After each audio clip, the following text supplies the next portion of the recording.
e tal, mas isso daí era uma tática também dos criminosos para tentar disfarçar. Exato, o cheiro, né? Exatamente.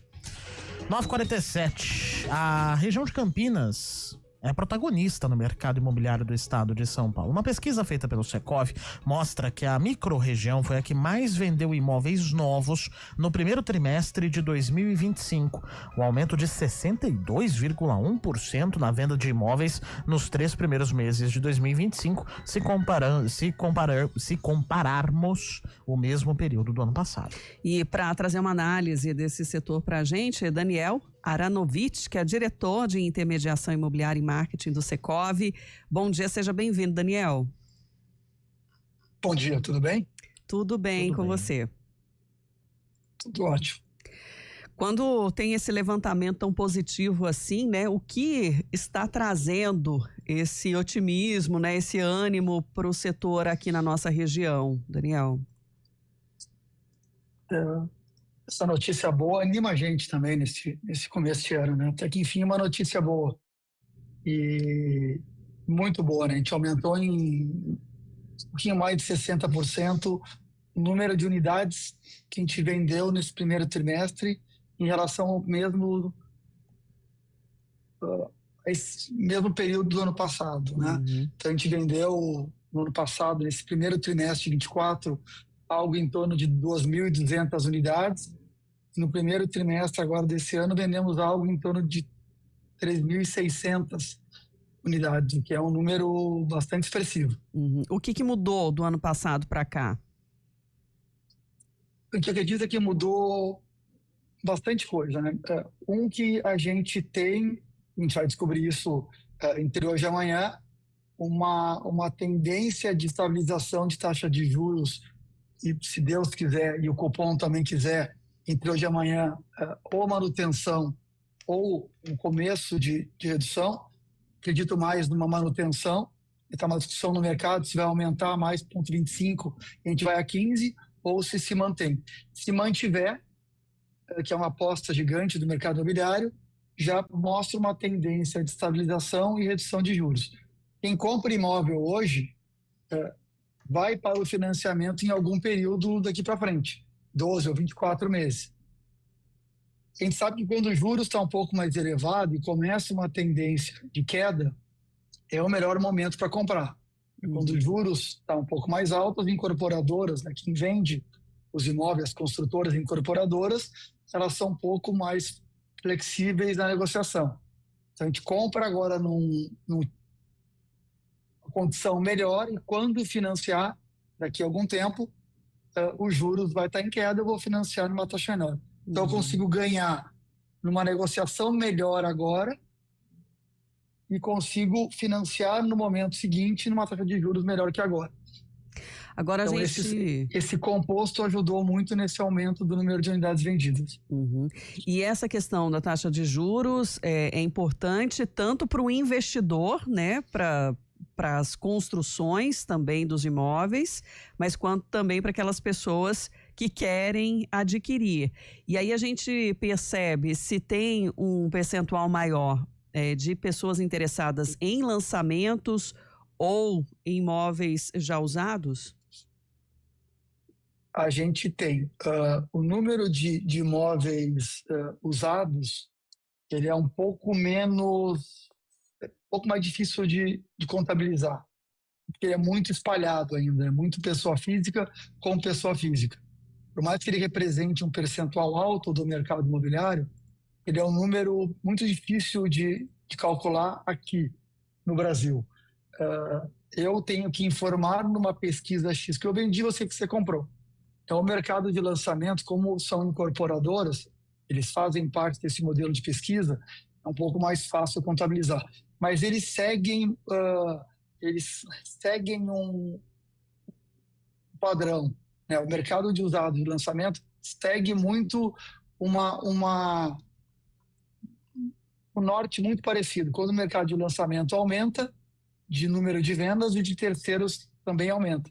Até porque quando eu compro um imóvel novo, eu também coloco o imóvel meu usado à venda.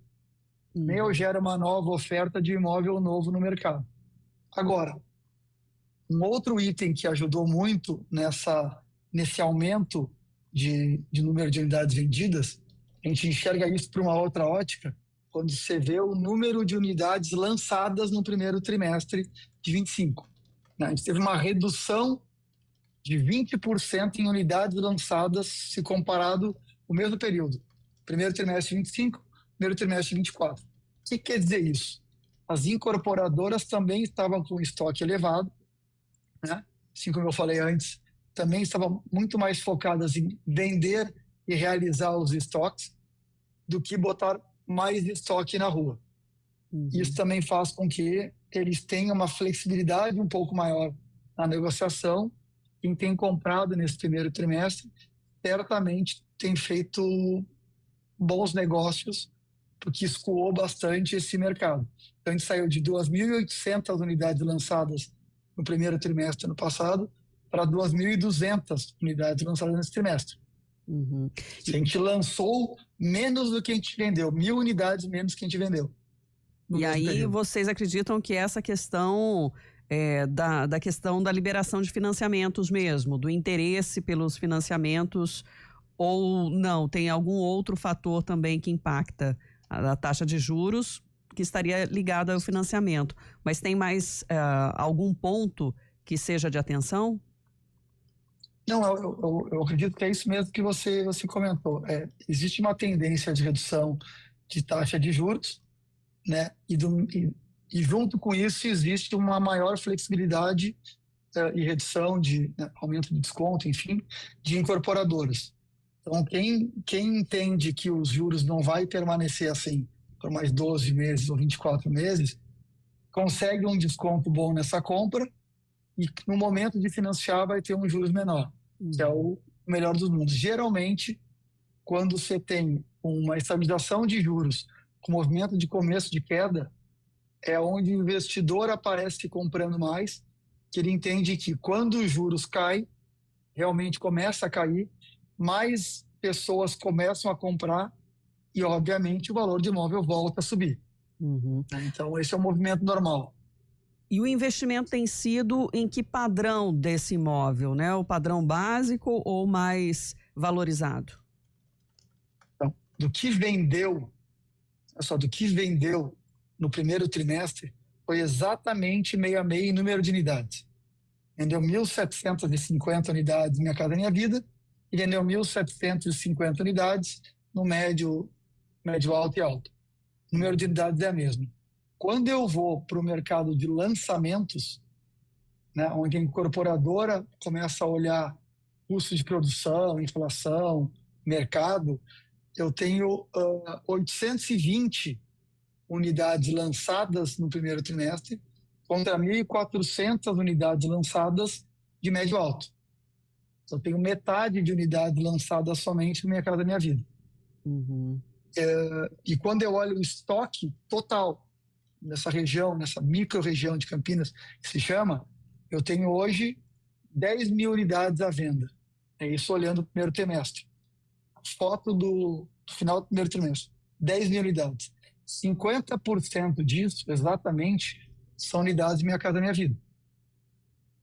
Todo o resto, os outros 50%, são médio e médio alto. Como é que a gente enxerga? Muita gente me fala, né? Mas tem muita coisa lançando, será que tem demanda para isso? Essa é a pergunta de todos os dias. O que eu não acho importa menos, vamos olhar um pouco de número. No ano retrasado, a gente vendeu 11.800 unidades ao longo do ano. 24 vendeu 12.000 unidades ao longo do ano inteiro.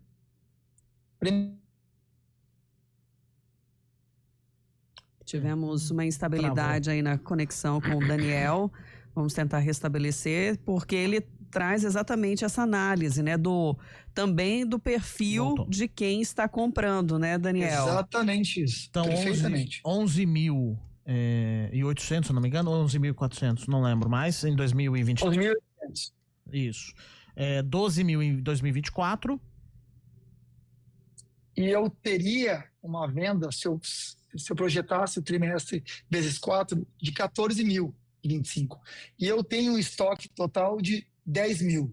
Então eu tenho algo em torno de, vamos supor que ninguém lance mais nada no mercado, em 10 meses eu acabo meu estoque. Se fala que entre 12 e 16 meses de estoque é algo muito saudável no mercado. Eu tenho menos de um ano de estoque, pegando todos os tipos de imóveis de lançamento. Se a gente tem uma oferta e uma demanda muito equilibrada. Obviamente, como eu lancei nesse trimestre, eu lancei 1.300 unidades a menos do que eu vendi, eu escoei bastante o mercado, né?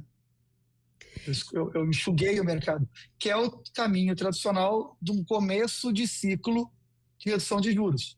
O pessoal vai às compras, entende que é um bom mercado. Agora, quanto menor for esse estoque, menos flexível é a incorporadora num desconto. Por isso que a gente fala que nesse momento de estabilização e começo de redução de juros, é um bom momento para comprar, é onde você ainda consegue uma condição boa, e no momento de financiar o imóvel, ainda mais agora, com a portabilidade que você tem de financiamento, mesmo que você financie uma taxa um pouquinho mais alta hoje, o desconto que você conseguiria com a incorporadora é para valer a pena, para num segundo momento você renegociar com o banco ou fazer a portabilidade para um outro banco com juros menor.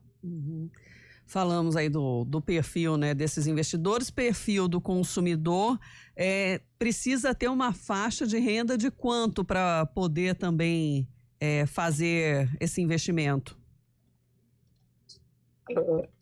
Aí depende muito do tipo de imóvel, né? Se pegar um imóvel Minha Casa Minha Vida, você tem algumas taxas que tem algum subsídio, hoje está falando em 2 pontos percentuais, até um pouquinho mais, para essa faixa 4, por exemplo, na faixa de 11%, a gente fala algo em torno de 30% a parcela. Então, se eu vou comprar um imóvel que custa, vou fazer uma conta fácil, de R$300 mil, né? Eu vou financiar 2/3 do imóvel, que é o que geralmente se financia.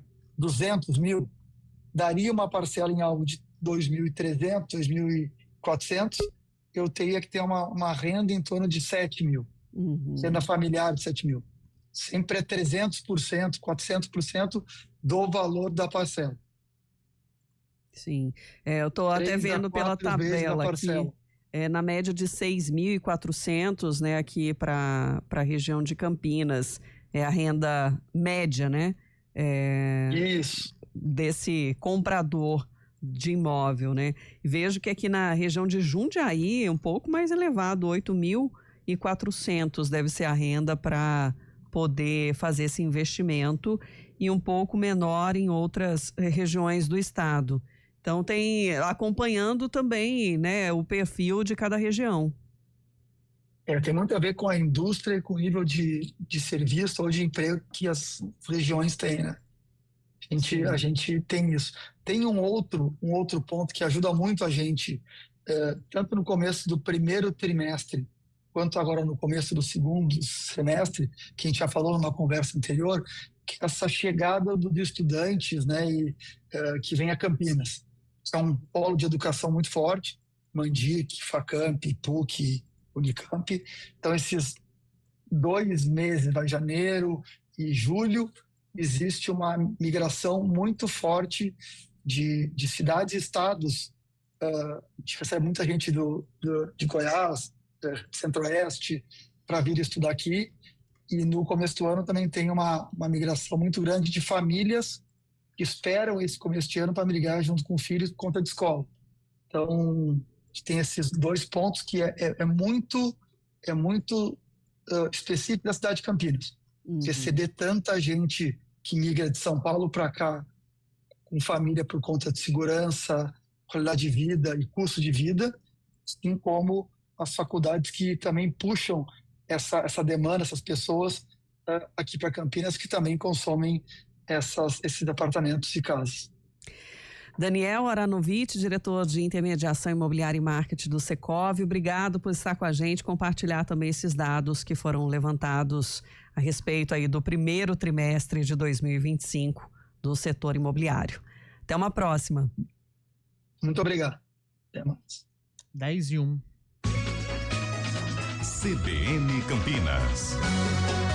Oferecimento Recap, Sindicato dos Postos de Combustíveis, Colégio